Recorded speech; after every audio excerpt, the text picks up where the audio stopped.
जहां तक सवाल है सरकार का, तो जब हमने 13 को दिल्ली कूच का कार्यक्रम रखा था, तो इससे 10 दिन पहले से हरियाणा पूरी तरह खनौरी और ये शंभू बॉर्डर को सील करना शुरू कर दिया था।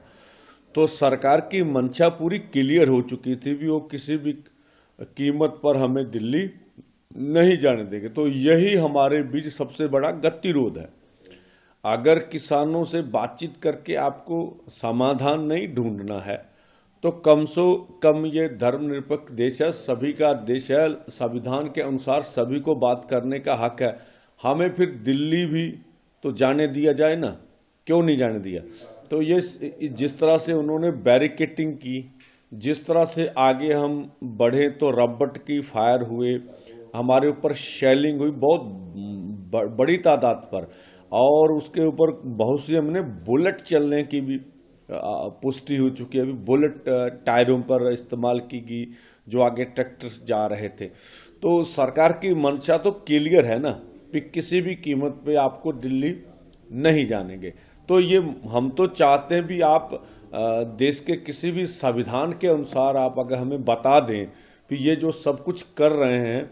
अभी डीजीपी हरियाणा का बयान आ गया कि हम किसानों के ऊपर टीयर गैस इस्तेमाल नहीं कर रहे हैं। अब देखिए ये किस तरह की बात है। तो हम बोल रहे हैं भाई, अगर आपने कहा है कि आपको मालूम नहीं कौन कर रहा, तो जो कर रहा आप उसको सजा दीजिए ना। अब कौन कर रहा है? तो ये गलत बयानबाजी भी लगातार हो रही है। और जिस तरह से अगर हरियाणा में आपको जाने का मौका मिले, तो मुझे लगता है एग्जैक्ट फिगर तो नहीं है, 15 से 20 हजार अर्धसैनिक फोर्स हरियाणा पूरे में डिप्लॉयड किए गए हैं। और पूरे गांव में जैसे घेरा डाला होता, पूरे मैं बोला जैसे कश्मीर में जिस तरह से आप हालात देखते रहे पिछले लंबे समय में, वही हालात पूरे हरियाणा के बने हुए।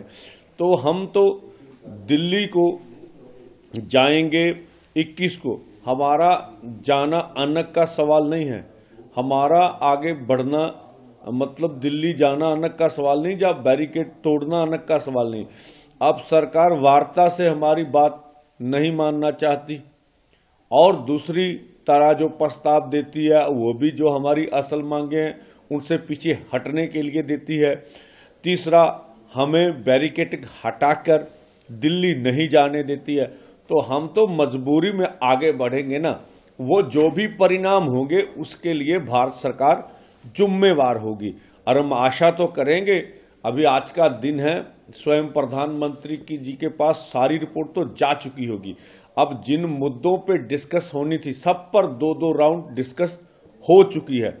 और चाहिए अब स्वयं प्रधानमंत्री जी को कि वो निर्णय लें, और निर्णय की अनाउंसमेंट भी कर सकते हैं।